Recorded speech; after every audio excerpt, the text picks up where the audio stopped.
पिछले अनेक सप्ताह से डायलॉग विथ मॉन्क नाम से एक श्रृंखला चल रही है। डायलॉग का अर्थ होता है संवाद, जो दोनों ओर से होता है। केवल अकेला वक्ता ही नहीं बोलता, अपितु श्रोता में से भी कोई पूछता है और एक बातचीत चलती है।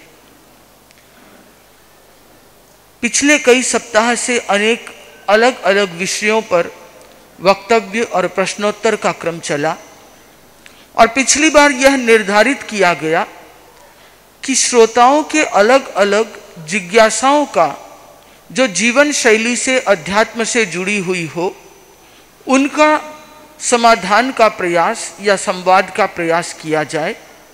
तो आज का सब्जेक्ट रखा गया है जीरो आवर। जीरो आवर का अर्थ जहाँ पे कोई भी विषय नहीं है, पर जो जिज्ञासाएं आएगी उसी के ऊपर में कुछ बताने का प्रयास किया जाएगा। तो मैं सर्वप्रथम आप लोगों से, यदि किसी को लगा हो कि कोई विषय छूट रहा है या जिस विषय पे और कुछ चर्चा की जानी चाहिए, तो उसके लिए प्रश्न आमंत्रित हैं। ऐसा कहा गया है 21वीं सदी में हम जी रहे हैं, जहां महंगाई, भौतिक महंगाई और आध्यात्मिक महंगाई दोनों ही अपनी सीमा को पार कर चुकी है। अगर मैं भौतिक महंगाई की बात करूं तो हम जीवन जो जीते हैं उस हिसाब से देख लें, और आध्यात्मिक महंगाई इस तरह से देख लें कि ज्ञान अगर बंदूक जितना भी ना हो, पर हम प्रचार करते हैं कि हमारे पास इतना ज्ञान है कि हम केवली से भी बढ़कर हैं, उतना उसका विकसित या विज्ञापन किया जाता है।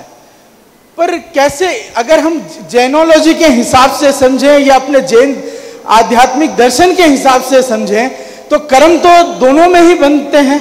अगर हम झूठा प्रचार करें, जैसे ज्ञान है ही नहीं उसका हम इतना विस्तार कर दें, तो उससे भी ज्ञानावर्णीय कर्म तो बनते ही हैं। और आज के अगर मैं गलत ना कहूं, महामानव करके संबोधित करूं आज की जन वेदनी को, तो क्या ये जिस राह पर हम चल रहे हैं, क्या वो सही राह है आध्यात्मिक दृष्टि से भी और भौतिक दृष्टि से भी?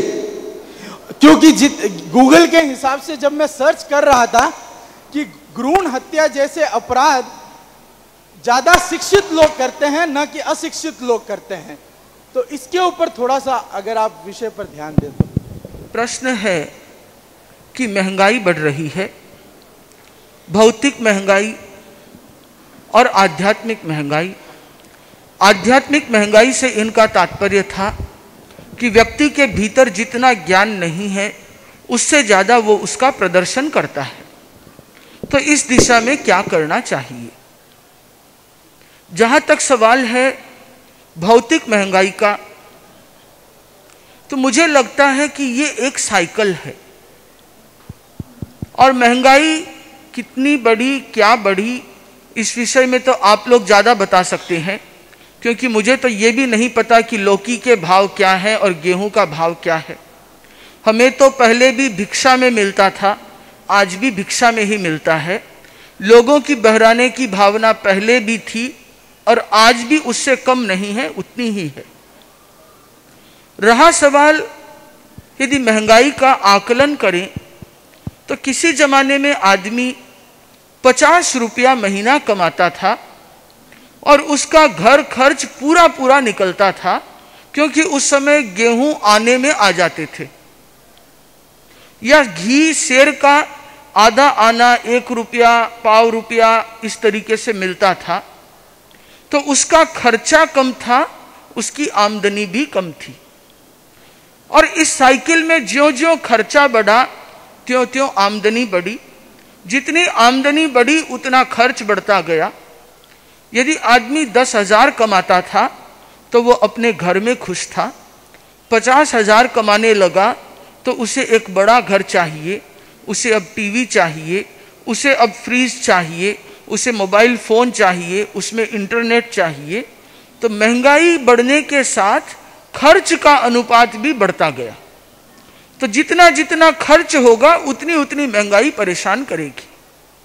यदि जीवन में संयम हो तो आदमी आराम से अपनी जीविका चला सकता है, और जीवन में संयम न हो तो वो कितना भी कमा ले उसे हर चीज महंगी नजर आएगी, क्योंकि वो कहता है कि मर्सिडीज बहुत महंगी है। तो भैया किसने बोला मर्सिडीज में बैठने को? मारुति में बैठ के जा सकते थे। उसकी समस्या है कि मर्सिडीज बहुत महंगी है, अब उसका उपाय कुछ नहीं हो सकता।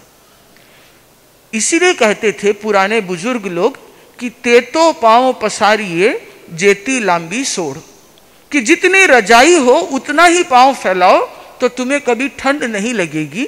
जितनी आमदनी हो उसके भीतर भीतर ही खर्च करो तो कभी घर में समस्या नहीं आएगी। दूसरा सवाल था कि व्यक्ति का ज्ञान कम और प्रदर्शन ज्यादा है। मेरा मानना है यह समस्या सबके साथ तो नहीं है।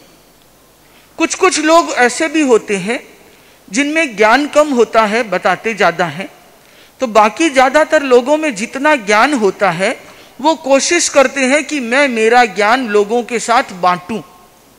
तो वो हर आदमी यहाँ पे राय देता नजर आता है। किसी को भी यदि कुछ बीमारी होगी तो हर दूसरा आदमी कुछ ना कुछ एक सजेशन दे देगा, चाहे वो आयुर्वेद का दो, होम्योपैथी का दो, एलोपैथी का दो, नेचुरोपैथी का दो, घरेलू दो, ऊटपटांग दो। पर वो इसलिए कि मैंने ऐसा किया था, ठीक हो गया, शायद तुम्हारे भी हो जाए। तो ज्ञान बांटना, ज्ञान देना एक क्रिया है, और यह सोचना कि किसकी बात मानूं, यह अपना विवेक है। तो कहने वाला कुछ भी कहे, यदि मेरे काम की कोई चीज उसमें है तो उसको ले लूं, और यदि मेरे काम की नहीं है तो उसको छोड़ दूं। गांधी जी को एक विदेशी व्यक्ति ने बहुत सारी गालियां भर करके एक चिट्ठी लिखी। गांधी जी ने पूरी चिट्ठी बहुत ध्यान से पढ़ी, और पढ़ करके उसके ऊपर एक आलपिन लगाया हुआ था 2 पेज 3 पेज को जोड़ने के लिए। उस पिन को निकाला और पिन को निकाल के अपने पास रख लिया। कुछ दिन बाद वह व्यक्ति आया और उसने कहा कि गांधी जी मैंने एक चिट्ठी दी थी, कुछ काम की लगी? बोला हाँ भैया, जो काम की चीज थी वो मैंने निकाल के रख ली। तो आपको जो भी ज्ञान मिले, हो सकता है आपको लगता है कि अधगगरी छलकत जाए, इसके पास ज्ञान कम है पर ज्यादा ही अपना दिखा रहा है। कोई बात नहीं, उसकी मर्जी।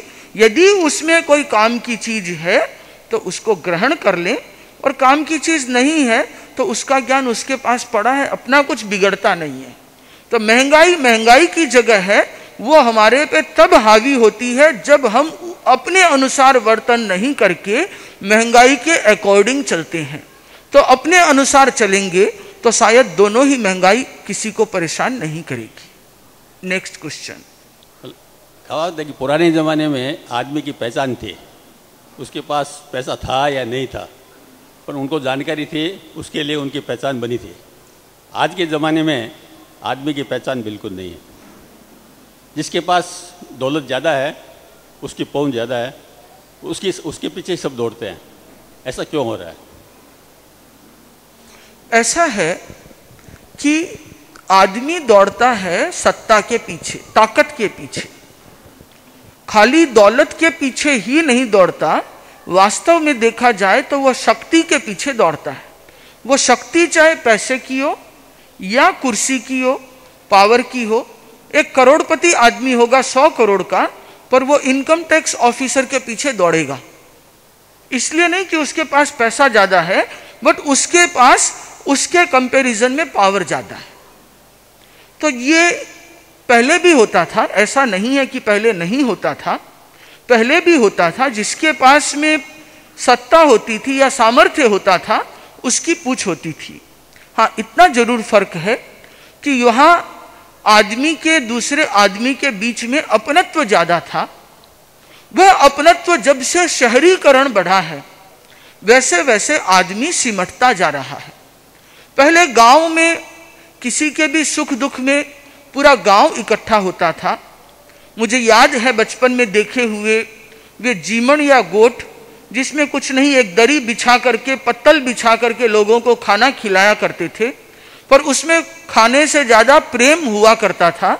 और अड़ोस पड़ोस के हर आदमी वहां पहुंचते थे और पूरे कार्य में सहयोग करते थे। ना तो कोई कैटरर होता था, ना कोई वेटर होता था, और ना कोई होटल का रिसेप्शन जैसा कुछ काम होता था। तो एक दूसरे के सुख दुख में हर आदमी काम आता था, तो एक दूसरे का मूल्य था। और आज वही सारी चीजें पैसा देके अवेलेबल है, तो कोई भी आदमी देखता है कौन 6 घंटे तक बादाम छोलता रहे कि कल कतली बनानी है।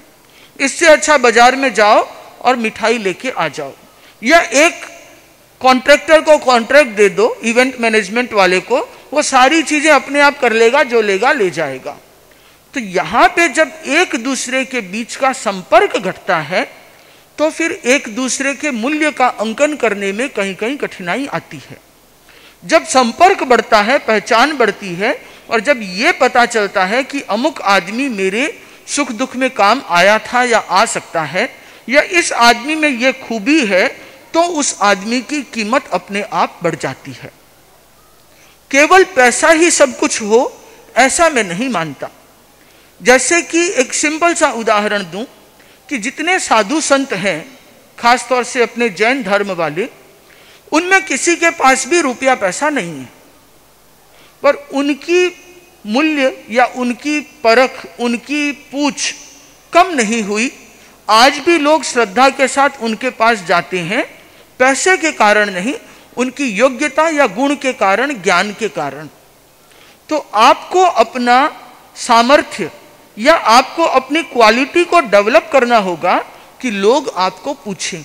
तो जिसके भीतर भी कोई क्वालिटी होगी तो उसकी वैल्यू बढ़ जाएगी, और जिसके भीतर में क्वालिटी नहीं होगी या समय के साथ में अपने आप को अपग्रेड नहीं कर सके, तो उसकी वैल्यू घट जाएगी। और ऐसा बहुत से प्रोडक्ट के साथ भी होता है, उद्योगपतियों के साथ भी होता है, और व्यक्तियों के साथ भी होता है। तो जैसे जैसे अपने भीतर में निखार लाएंगे, तो वैसे वैसे आपको यह महसूस होगा कि हाँ, आदमी की कीमत आज भी है।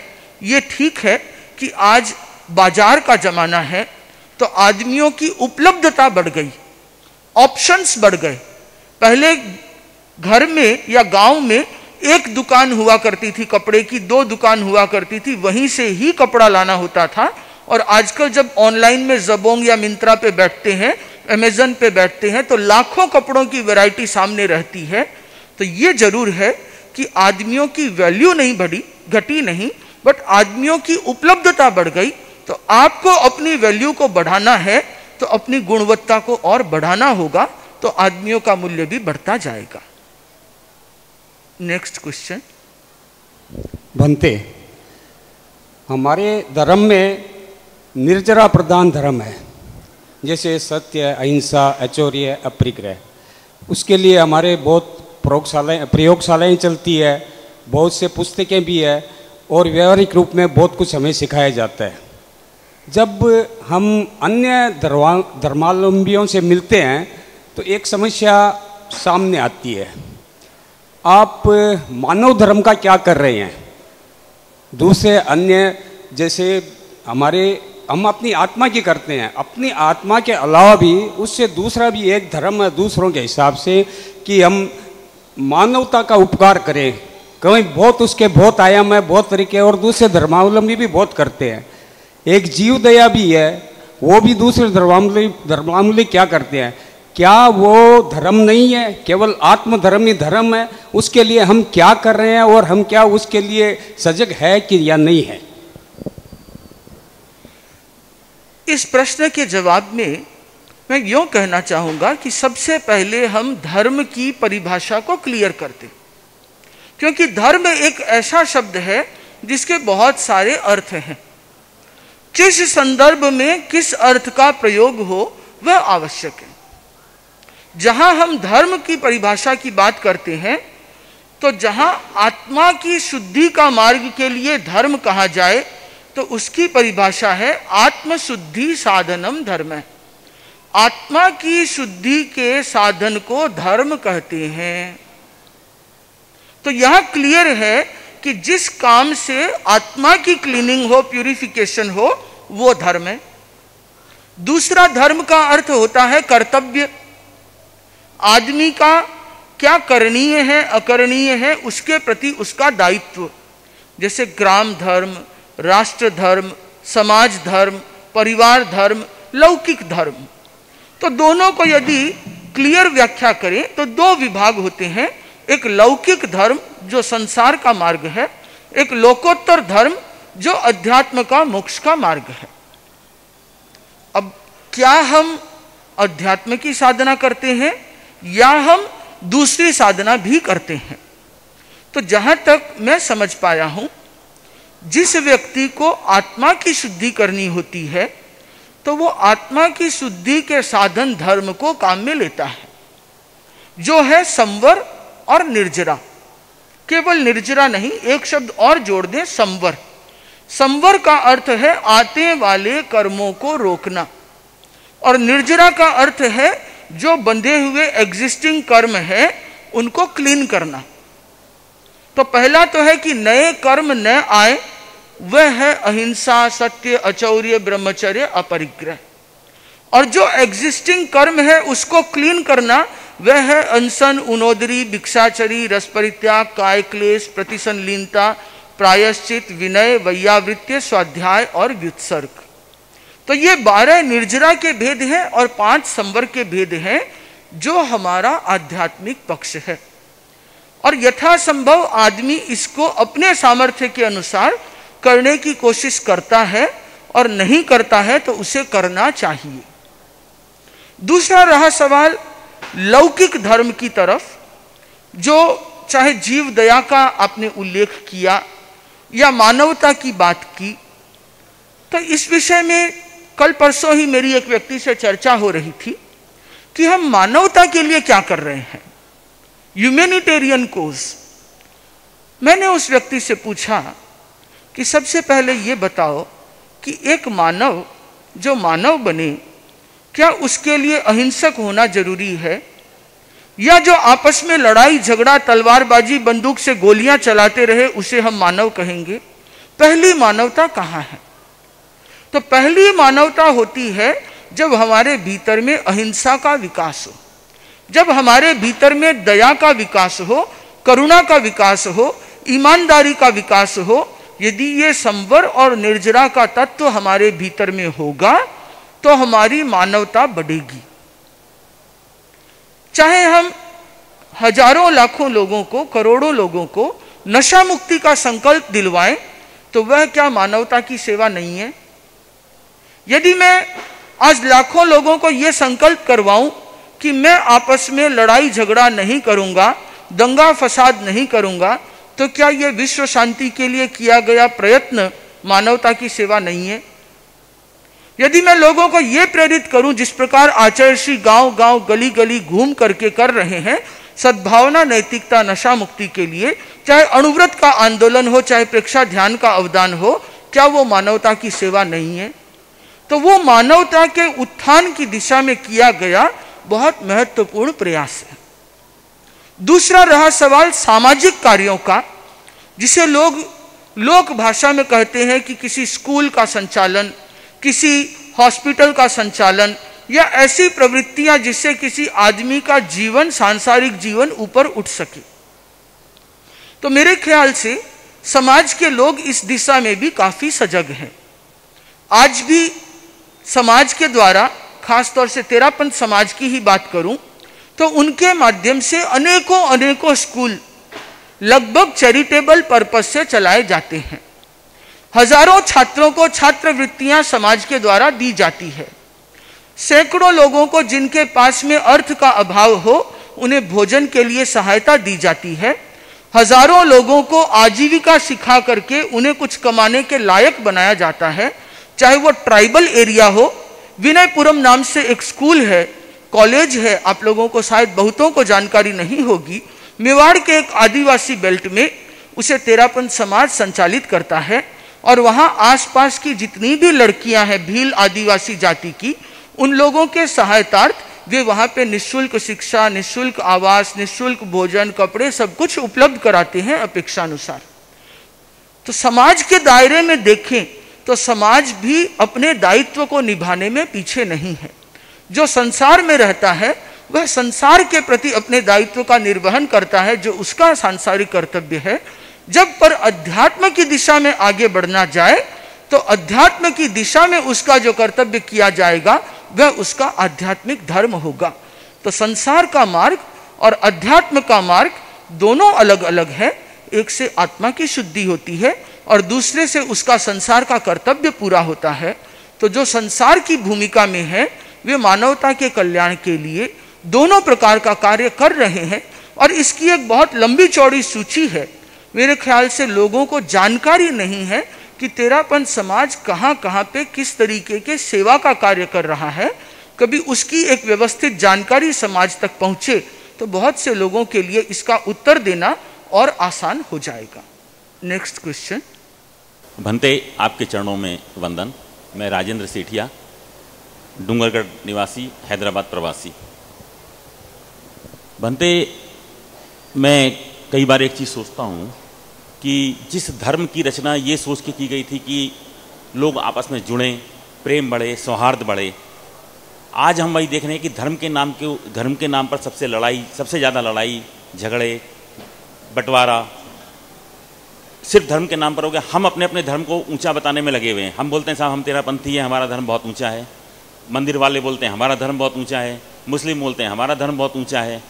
तो आखिर कहीं ऐसा तो नहीं कि हम गलत दिशा की तरफ बढ़ रहे हैं? मुझे एक घटना याद है, आज से करीब 10-12 साल पहले, आप सभी ने सुना होगा कि एक राम मंदिर के ऊपर एक फैसला आया था कोर्ट से। दोपहर का टाइम था।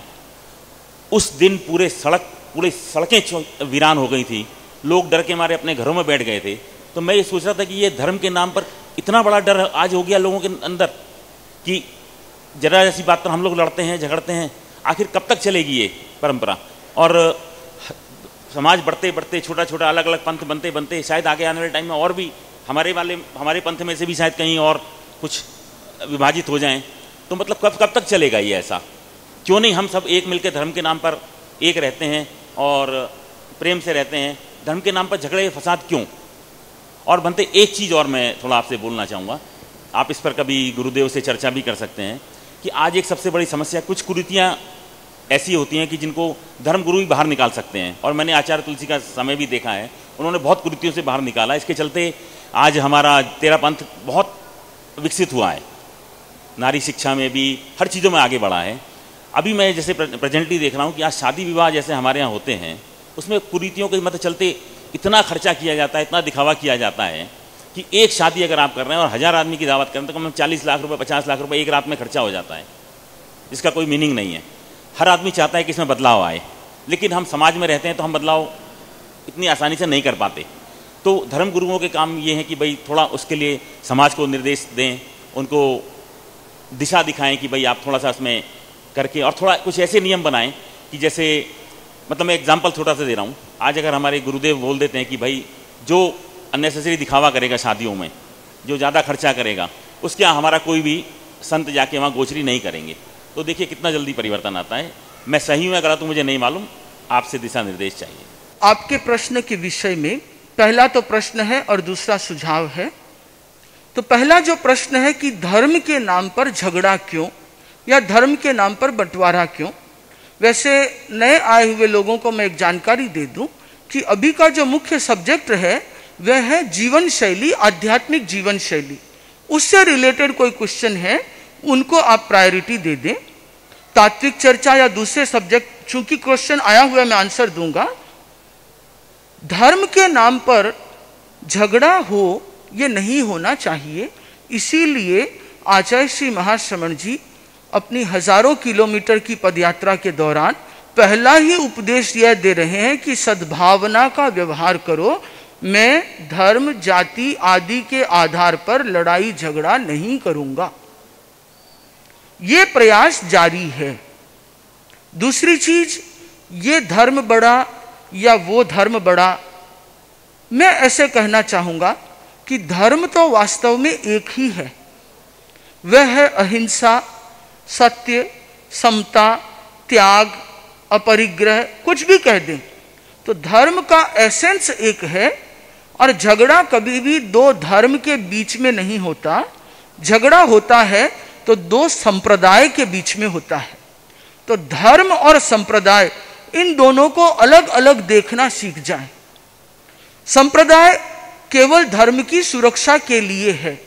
एक लिफाफा है, पूज्य गुरुदेव तुलसी फरमाते थे कि एक पत्र है, उसकी सुरक्षा के लिए एक लिफाफा होता है, पर लिफाफा का मूल्य उतना ही है जितना उस पत्र की सुरक्षा का हो, पर मूल जो एसेंस है वो पत्र है। तो जो धर्म है वो तो हमारे भीतर में प्रेम, करुणा, अहिंसा, शांति, समता, यह धर्म है। बाकी सारी जो व्यवस्थाएं हैं, चाहे वो वैदिक हो, चाहे मुसलमान, चाहे जैन हो, चाहे ईसाई, चाहे सिख हो, चाहे पारसी, वे सब संप्रदाय के पार्ट हैं। उस धर्म की और दिशा में चलने का एक मार्ग है। तो सभी को आपस में बहुत सौहार्द के साथ चलना चाहिए, और कोई भी धर्म छोटा बड़ा नहीं होता, क्योंकि धर्म तो धर्म ही होता है। इसलिए आपने महसूस किया होगा कि इन आने वाले समय में, या जो समय आ रहा है, इसमें यह बहुत बड़ा परिवर्तन ऑलरेडी आ चुका है कि जहां आदमी के भीतर में मानवता के प्रति पहला प्यार है और संप्रदाय के ऊपर में दूसरा है। बहुत से आज के एजुकेटेड लोग हैं जो संप्रदाय के नाम पे लड़ाई झगड़ा नहीं करते। वे कहते हैं कि तुम्हारा संप्रदाय है, अच्छा है, तुम पालो, मेरा जो धर्म या संप्रदाय है उसको मैं पालता हूं। हाँ, मेरा जो धर्म या संप्रदाय मैंने स्वीकार किया है उसके प्रति मेरी आस्था प्रबल है और मुझे वो अच्छा लग रहा है, इसलिए मैं उसको फॉलो कर रहा हूं। तो जिस प्रकार एक बगीचे में नाना प्रकार के फूल रहते हैं और बगीचे की सुंदरता बढ़ती है, वैसे ही विभिन्न धर्म के लोग आपस में प्रेम से रहें तो हमेशा देश की, समाज की सौंदर्य में वृद्धि होगी। और रहा सवाल लड़ते हैं, तो लड़ने के पीछे मूलभूत कारण धर्म की बजाय मैं समझता हूं भीतर का राग द्वेष है। धर्म नहीं होता तो जाति के नाम पे लड़ लेते, देश के नाम पे लड़ लेते, किसी तीसरे बहाने से लड़ लेते। अरे भाई, जब घर में लड़ते हो, भाई भाई लड़ते हो, तो क्या धर्म के नाम पे लड़ते हो? वहां भीतर का राग द्वेष है। सास बहू लड़ती है तो क्या इसलिए लड़ती है कि दो जैन है तो नहीं लड़ेगी और दूसरी है तो ही लड़ेगी? पड़ोसी के साथ लड़ते हैं तो क्या धर्म के बेस पे लड़ते हैं? लड़ाई झगड़ा भीतर के राग द्वेष के कारण होता है। तो मूल कारण को निवारण करने की कोशिश करें, भीतर में समत्व को लाएं, समता को लाएं, तो वो होगा धर्म। अदरवाइज धर्म के नाम पे न लड़के पानी के नाम पे ही लड़ लेंगे, किसी देश के नाम पे लड़ लेंगे।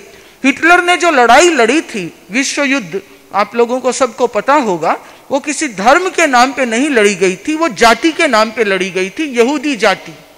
तो हमारी नस्ल सबसे अच्छी है, तो लड़ाई के लिए तो एक बहाना चाहिए, बट जो रूट कॉज है वो है भीतर का राग द्वेष। तो उसे कम करेंगे तो काफी कुछ ठीक हो जाएगा। और दूसरा जो रहा आपका सुझाव कि शादी विवाह में कुछ सादगी का बर्ताव हो, पूज्य गुरुदेव से निवेदन किया जाए, तो आप लिखित में अपना सुझाव गुरुदेव को प्रेषित कर सकते हैं। और बाकी तो समाज के लोग बैठे आपस में चिंतन करें। पिछली बार भी महासभा ने इस तरीके का एक प्रस्ताव समाज के सामने रखा था, उस दिशा में कुछ और कदम आगे बढ़ाया जाए तो वह भी संभव है। Next question. सरदार मलनाहर सेलम से बनके आपने फरमाया कि अभी धर्म अहिंसा में शक में है, किंतु विश्व में जो इस्लाम धर्म हुआ वह हिंसा से पैदा हुआ, ईसाई धर्म हुआ वो लोभ लालच से फैला, आज वो पूरे संसार में शक्तिशाली हैं। हम अहिंसक लोग संकुचित होके जा रहे हैं। क्यों नहीं हम अहिंसा शक्ति में हम हैं, तो हमारी शक्ति क्यों नहीं बढ़ रही है? हम पूरे संसार में क्यों नहीं फैल रहे हैं?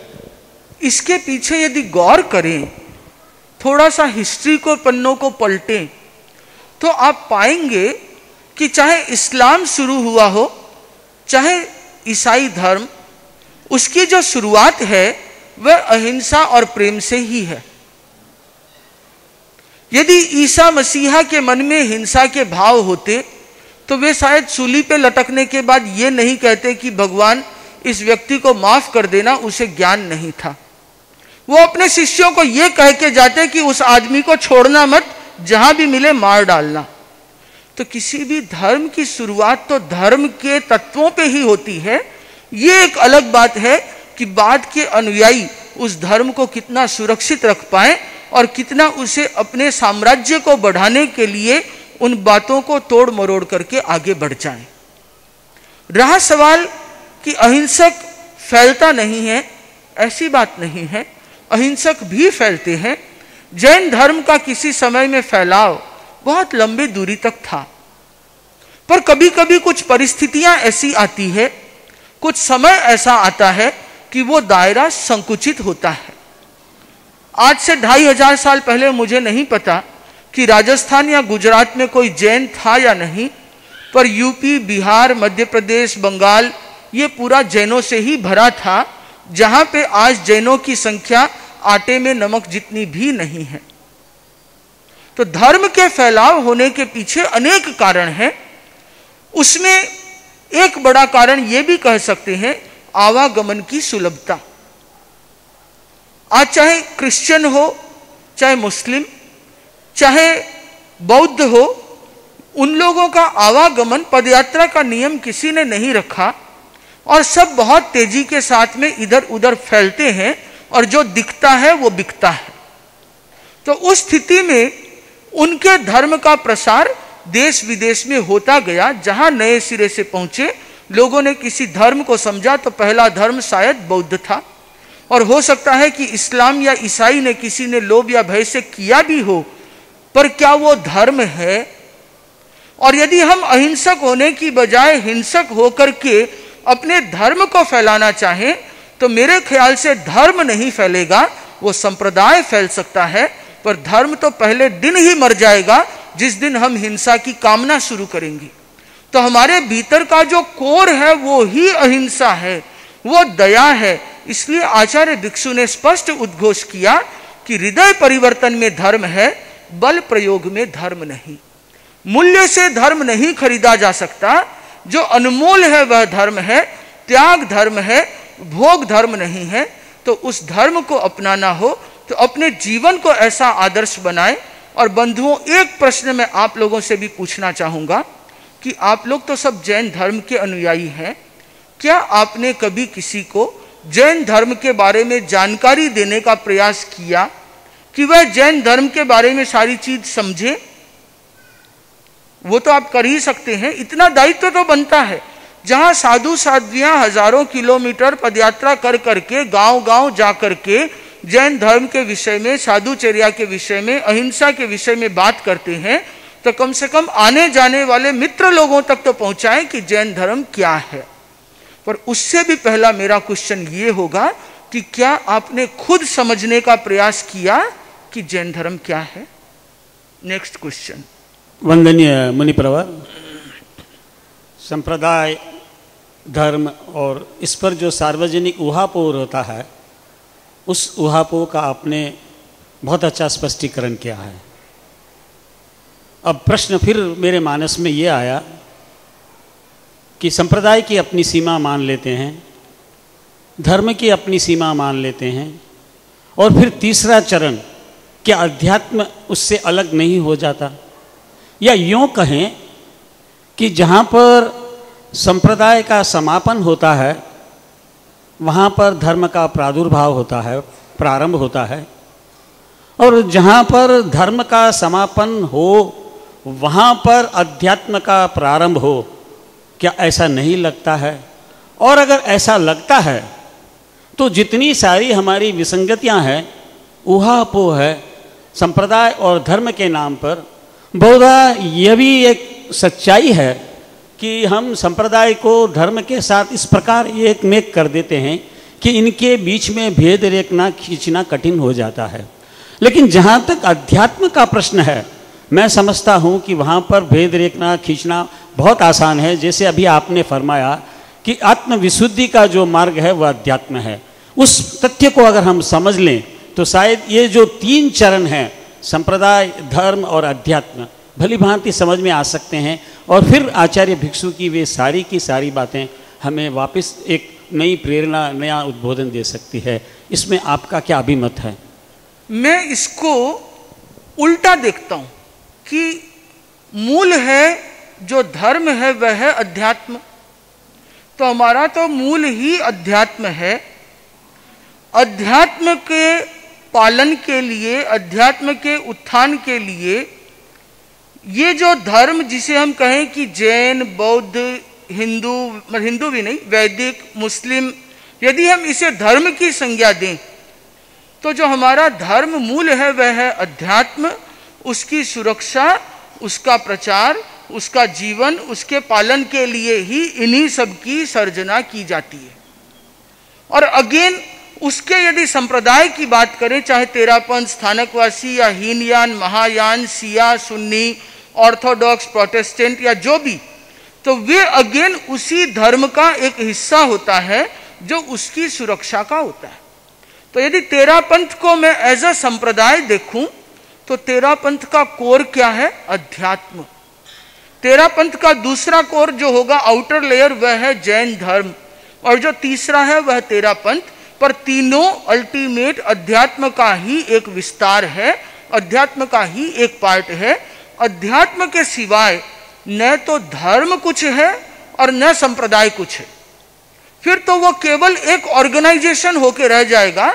उसे हम धर्म या संप्रदाय दोनों ही न कहें तो बेटर है। इसे यूं समझ सकते हैं, ये एक व्यवस्था है। जैसे एक पृथ्वी, पूरी पृथ्वी वास्तव में एक है और उस पूरी पृथ्वी के ऊपर में लोग रहते हैं। लोगों ने अपनी सुविधा के अनुसार ये एक वर्गीकरण कर लिया कि ये भारत है, ये बांग्लादेश है, ये नेपाल है। हम जब भारत से नेपाल गए तो कहीं पे ये दिखने में नहीं आया कि इधर की मिट्टी में और इधर की मिट्टी में ये कैसे डिफाइन हुआ कि ये भारत है और ये नेपाल है। कोई भेद नहीं है। भेद किसका है? मानव की खींची हुई रेखाओं का। जिस समय हम लोग पाकिस्तान गए देखने के लिए आचार्य श्री महाश्रमण जी के साथ, तो भारत की मिट्टी में भी वैसी मिट्टी थी और उससे एक कदम इधर रखा तो बोला ये पाकिस्तान है। बीच में कोई न बॉर्डर था न वहां पे कोई दीवारें थी, तो कहीं पता नहीं चलता कि लाइन कौन सी है। तो वो लाइन खींची हुई आदमी की अपनी सुविधा के अनुसार कि ये मेरा देश है, और उस मेरे देश में हमने कर दिया कि ये मेरा प्रांत है। प्रांत की व्यवस्था भी एक सुविधा है कि व्यवस्था सुचारू रूप से चल सके। उसमें जिला बना दिया, उसमें तहसील बना दिए, तहसील में एक शहर बना दिया, शहर में मेरा घर। तो आदमी अपने घर को देखता है तो क्या वो पृथ्वी का हिस्सा नहीं है? क्या वो यहाँ पे रहने वाला भारत का हिस्सा नहीं है? क्या यहाँ पे रहने वाला तमिलनाडु का हिस्सा नहीं है? क्या यहाँ पे रहने वाला चेन्नई का हिस्सा नहीं है? क्या वो माधवरम से अलग है? उसका घर इन सब के साथ में जुड़ा हुआ है। वैसे ही हमारा मूल तो है अध्यात्म, और अध्यात्म की व्यवस्था के लिए अलग अलग जिन्होंने जो पथ बताया अध्यात्म का, उसने कहा ये भारत है, उसने कहा ये नेपाल है, बट है सारा अध्यात्म का ही हिस्सा। और उसमें किसी ने कह दिया कि ये तमिलनाडु है, किसी ने कह दिया ये कर्नाटक है। इसी प्रकार हर आदमी अपने धर्म, संप्रदाय, मत का पालन करता हुआ अल्टीमेट पृथ्वी पे ही रहता है, और पृथ्वी भी नहीं, यूं कहूं ब्रह्मांड में रहता है तो वो ज्यादा उचित होगा। तो इसे यूं देखना चाहिए कि धर्म संप्रदाय तो भी व्यवस्था ही है और वो अध्यात्म का ही एक अंग है। यदि हम संप्रदाय की सही दृष्टि में पालना करें तो हमें धर्म का पालन करना ही होगा, और यदि हम धर्म का पालन करना चाहते हैं तो अध्यात्म का पालन करना ही होगा। Next question. भंते, मैं विशाल बोहरा। हमारे कॉन्शियस माइंड को स्ट्रॉन्गर कैसे बनाएं? जब एक डिसीजन लेना होता है तो बिना हमारे जान के हमारे सब कॉन्शियस माइंड के अंदर काफ़ी सारे प्रश्न उठते हैं कि ये सही रहेगा नहीं रहेगा। तो कॉन्शियस माइंड को कैसे स्ट्रॉन्गर बनाएं हम? कॉन्शियस माइंड को कैसे स्ट्रॉन्गर बनाया जाए, क्योंकि सबकॉन्शियस से भी कुछ सुझाव आते हैं। तो मेरे ख्याल से मैं ये तो नहीं कहूँगा कि कॉन्शियस माइंड ही सारा डिसीजन ले, कभी कभी सबकॉन्शियस ज़्यादा सही होता है। हाँ, ये एक अलग चीज़ है कि हम उस विषय का निर्णय कैसे करें, जहाँ पे दो ऑप्शन हो या डुअल माइंड हो कि ये करूँ या न करूँ। बहुत सी बार होता है, खासतौर से जब बच्चा पढ़ता है तो उसके मन में पहला क्वेश्चन शुरू होता है कि मैं साइंस लूँ कि कॉमर्स लूँ। और यदि वो इंजीनियरिंग करने साइंस ले लेता है तो सॉफ्टवेयर का लूं या मैं रोबोटिक लूं या मैं इलेक्ट्रॉनिक लूं या सिविल इंजीनियर बन जाऊं, कौन सी स्ट्रीम लूं। और यदि वो जॉब पे आ जाए तो वो सोचता है कि 2 कंपनियां हैं, इसमें ज्वाइन करूं या उसमें ज्वाइन करूं, विच इज बेटर। घर में बिजनेस में है तो भी यही चीज है, ये करूं या वो करूं, और कुछ नहीं। घर में हर जगह ये प्रश्न होता है। सब्जी बनानी होती है तो भी मन में सोचते हैं कि आलू की सब्जी बनाऊं या लौकी की बनाऊं। जब साड़ी पहननी होती है तो भी सोचते हैं कि ये वाली पहनूं या वो वाली पहनूं। ये स्थिति तो हर जगह है। अब यहां पे जब निर्णय लेना हो तो 2 काम कर सकते हैं मेरे ख्याल से। पहला तो ये सोचें कि ये कर लूं तो क्या कोई फर्क पड़ जाएगा। यदि आपके मन में यह क्वेरी हो जाए कि आज पार्टी में जाना है, ब्लू ड्रेस पहनूं या व्हाइट पहनूं, तो यह सोचो कि ब्लू पहनने से कुछ गड़बड़ है क्या? कुछ गड़बड़ नहीं है। व्हाइट पहनने से कोई गड़बड़ है क्या? कोई गड़बड़ नहीं है, तो कोई सा भी पहन लो। और यदि यह लगता है कि दोनों में कंपेरेटिवली व्हाइट बेटर है तो व्हाइट पहन लो, उससे कोई फर्क नहीं पड़ेगा। बट दोनों यदि समान है तो उसमें उलझने की बजाय किसी का भी चयन किया जा सकता है। दूसरा सवाल, पर मुझे नहीं लगता कि मैंने जो निर्णय लिया वो सही होगा, आगे जाकर के कहीं नुकसान न दे दे। शर्ट तो कोई सा भी पहन लूं, बट यदि मैंने बिजनेस कोई सा भी ले लिया और आगे जाके नुकसान हो गया तो उस दिशा में जो उसके ज्ञानी हो उनसे राय की जा सकती है कि मुझे क्या करना चाहिए। जैसे किसी साधु संत के पास गए और पूछा कि महाराज मेरे पास आधी घंटे का समय है, आप मुझे बताएं कि मैं जप करूं, ध्यान करूं या स्वाध्याय करूं। तो वो एक्सपर्ट है, आपको बेटर आइडिया देंगे। और आपको यदि पूछना हो कि मैं सॉफ्टवेयर लाइन में जाऊं या मैं कोई इंडस्ट्री लगाऊं, तो जो उद्योगपति हैं, जो विशेषज्ञ हैं, उनसे राय लें तो हो सकता है कि आपको कुछ बेटर जजमेंट मिल सके। और इसके बाद कर्मण्येवाधिकारस्ते मा फलेषु कदाचन, अनहोनी होवे नहीं, होसी होनहार, होनहार होता था क्या, तू क्यों करे विचार।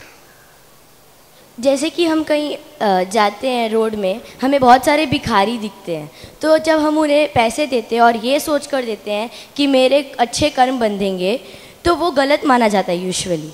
पर जब हम समाइक करते हैं और ये सोच के करते हैं मेरे कर्मों की निर्जरा होगी, तो क्या वो सही है। और दूसरा डाउट था कि जैसे जैन धर्म में बोला जाता है कि हमें ब्रह्मचर्य का पालन करना चाहिए, और जो लोग होते हैं, जो बड़े लोग होते हैं एडल्ट्स, वो लोग भी यही कहते हैं हमें ब्रह्मचर्य का पालन करना चाहिए। पर वे जब घर जाकर अपने बच्चों को ये बोलते हैं कि तुम लोग अभी शादी कर लो, तो ये क्यों है कि वो लोग ना, एक तरफ वो लोग बोलते हैं कि ब्रह्मचर्य का पालन करना है और वो लोग खुद ही बोल रहे हैं कि शादी कर लो। 2 क्वेश्चन है। पहला क्वेश्चन है कि एक भिखारी को पैसा दिया तो कर्मों का बंधन हुआ, और दूसरी ओर सामायिक की तो कर्मों की निर्जरा हुई। तो ये समझना पड़ेगा कि किस क्रिया से क्या होता है। करना हो सकता है कि दोनों अपनी अपनी जगह आवश्यकता हो। जैसे एग्जाम्पल के लिए, यदि किसी आदमी को दाल पिएगा तो उसको प्रोटीन मिलेगा। दाल पीने से उसके आयरन की कमी उतनी दूर नहीं होगी जितनी प्रोटीन की कमी दूर होगी। यदि उसे आयरन की कमी दूर करनी हो तो शायद जीरा खाएगा, तो उसको आयरन की कमी दूर होगी। तो यह देखना होगा कि मुझे यदि आत्मा की शुद्धि करनी है तो मुझे सामायिक करनी चाहिए, और मुझे मेरे संसार के कर्तव्य का पालन करना है तो भिखारी को रुपया दिया, उसे संसार का कर्तव्य समझ ले। तो दोनों का उद्देश्य अलग है और दोनों का रिजल्ट अलग अलग है। तो आदमी खाने में अलग अलग तरीके की वैरायटी रखता है, तो उसी तरीके से व्यक्ति जो संसार में रहता है उसका परिवार के प्रति दायित्व होता है, वो उसको उस बुद्धि से निभाता है। भिखारी के प्रति उसका जो कर्तव्य होता है उसको वो उस बुद्धि से निभाता है। यदि अभी तुमने पापा से मांगा कि 500 रुपये चाहिए, पापा हो सकता है पूछेंगे क्यों, और दे भी देंगे। वही भिखारी जब मांगेगा कि 500 रुपये चाहिए तो वो शायद 25 रुपया भी दे या 10 रुपया दे। तो हर आदमी के प्रति उसका दृष्टिकोण अलग अलग है। तो वैसे ही व्यक्ति का जहाँ अध्यात्म की दिशा, आत्मा का शुद्धि, वहाँ अलग है, सामायिक कर लो, और जहाँ संसार का मार्ग वहाँ पे सांसारिक कर्तव्य। दूसरा सवाल क्लियर। सेकंड क्वेश्चन था कि एक तरफ तो कहते हैं कि ब्रह्मचर्य का पालन किया जाए और दूसरी तरफ कहते हैं कि शादी कर लो, ये विरोधाभास क्यों? तो मेरे ख्याल से एक उम्र की सीमा तक तो वो कहते हैं कि ब्रह्मचर्य का पालन करो, और एक उम्र आने के बाद वे कहते हैं कि शादी कर लो। उसका रीजन यह है कि जो निर्णय करना है कर लो, या तो ये कर लो कि जिंदगी भर ब्रह्मचर्य का पालन करना है तो कोई बात नहीं, फिर कोई टेंशन नहीं है। बट यदि आज 50 की उम्र में आके कोई बोले कि मुझे शादी करनी है, तो शायद बेचारे माँ बाप के लिए भी बहुत मुश्किल काम हो जाएगा। 365 दिन विज्ञापन दे दें तो भी मुश्किल है। तो इसलिए वो समय के ऊपर में अपने कर्तव्य का पालन करते हुए अपने बेटे बेटी को सचेत करते हैं कि शादी कर लो। न करना हो तो उन्हें कह दो कि मुझे दीक्षा लेनी है। 11 नवंबर को दीक्षा का कार्यक्रम भी रखा गया है, और माता पिता को समझाने का प्रयास हम लोग कर सकेंगे। Next question. बनते, ये मेरी लड़की है मानसी दुखड़, तो इसे तैयार जरूर करें, और हो तो मना मत करना। नहीं, मैं इसको 5 महाव्रतों के बारे में सिखा रहा था कि आगे मोक्ष देवगति अपने किस भाव में रहना है करके। तो उसमें से सिर्फ ब्रह्मचर्य का आपके सामने रखा, तो इसको 5 के बारे में थोड़ा सबको समझाने की कोशिश। ऐसा है कि ये 5 चीजें हैं: अहिंसा, सत्य, अचौर्य, ब्रह्मचर्य, अपरिग्रह। और ये 5 ही वास्तव में देखा जाए तो मोक्ष का मार्ग है। अहिंसा का अर्थ किसी भी जीव को नहीं सताना, दुख नहीं देना, उसकी हिंसा नहीं करनी, मन से, वचन से, काया से। सत्य अर्थात कभी भी झूठ नहीं बोलना। अचौर्य अर्थात किसी का भी बिना पूछे कोई चीज न लेना, चोरी की भावना से। ब्रह्मचर्य का पालन करना, और परिग्रह नहीं रखना अर्थात ममत्व, मूर्छा या संग्रह नहीं करना। तो जो इसको कंप्लीट करे तो साधु, और जो इसको कंप्लीट न कर सके वो श्रावक। कभी कभी लोग कहते हैं, एक कंफ्यूजन वाला स्टेटमेंट लोगों के दिमाग में है कि जैन धर्म बहुत कठिन है, बहुत मुश्किल धर्म है इसको फॉलो करना। और मुझे लगा कि जैन धर्म से ज्यादा सरल कोई नहीं है, इसलिए क्योंकि यही 5 नियम हमारे लिए बताए, और ये कि यही 5 नियम आपके लिए बताए भगवान ने। और क्या कहा? Follow as much as you can. कभी नहीं कहा कि इतना करो, जितना कर सको उतना करो। तो यदि किसी ने कह दिया कि भाई मैं तो 1000 मकान रखूंगा, बोले कोई बात नहीं, 1000 की लिमिट में तो आओ। ये नहीं कहा कि तुमको 3 ही मकान रखना है। किसी ने कहा कि मैं तो 30 शादी करूंगा, तो ये कभी नहीं कहा कि भाई तुम 30 मत करो। पुराने जमाने में होती भी थी राजा महाराजाओं की हजारों शादियां, पर सीमा तो करो। As much as you can. आज की तारीख में यदि कोई ब्रह्मचर्य का पालन करना चाहे घर में रह करके, तो कम से कम इतना कर लो, स्वदार संतोष व्रत। अपनी पत्नी के सिवाय या अपनी पति के सिवाय किसी भी पर पुरुष या पर पत्नी, पर स्त्री के साथ में किसी भी प्रकार का अनैतिक संबंध नहीं बनाना। इतना तो कर ही सकते हैं, इससे सरल धर्म क्या होगा? कहा कि झूठ मत बोलो, बोले घर में झूठ तो बोलना पड़ता है। अच्छा भाई, जितना बच सको उतना बचो, ये तो कर ही सकते हैं। हिंसा मत करो, बोले कि घर में कोई यदि चोर डाकू आ गया या अभी कीड़े मकोड़े हो गए खेती करते समय, मुझे मारना पड़ेगा, बेगुनाह को तो मत मारो। जितना कर सकते हो उतना करो, as much as you can. जितनी चीनी डालोगे उतना मीठा होगा। तो ये 5 चीजों को फॉलो करना चाहिए, और हर व्यक्ति को करना चाहिए। इस लड़की ने बहुत अच्छा क्वेश्चन पूछा है, पर इन 5 चीजों का यदि आप सजगता के साथ पालन कर लें, सजगता के साथ ध्यान में रखते हुए जितना कर सकता हूं उतना कर लो मैक्सिमम, तो आप अपने आप अध्यात्म की दिशा में आगे बढ़ते जाएंगे। Next question. जवेरीलाल दुग्गड़, मूल निवासी लुहारिया, प्रवासी उधना सूरत। मेरा वंदे मुनिवरम एक प्रश्न है। जैसे आपने फरमाया कि यूपी बिहार साइड में जो राज्य है वहाँ पे हमारी जैनों की संख्या आटे में नमक जितनी रह गई है। तो वंदे मुनिवरम ये पूछना चाह रहा हूँ कि क्या कारण है कि हमारी संख्या वहाँ इतनी कम हो गई।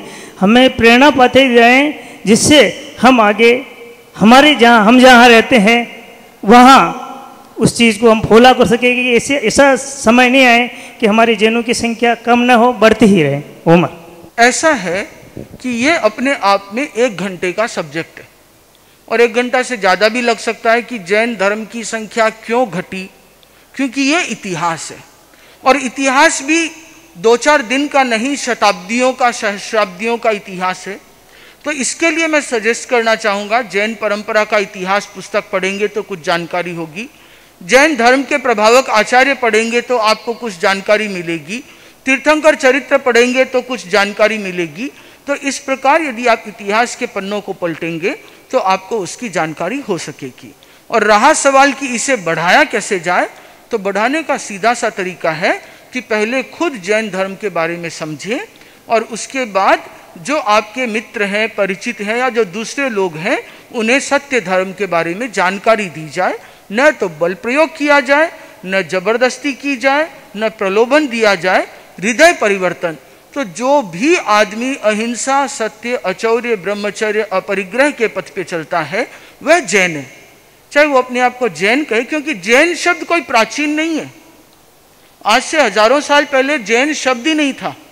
उस समय चलता था आर्हत धर्म, कभी चलता था पार्श्वनाथ की परंपरा में उनके नाम से धर्म, चातुर्याम धर्म, सांवर धर्म, अलग अलग। तो अभी जैन धर्म के नाम से चलता है।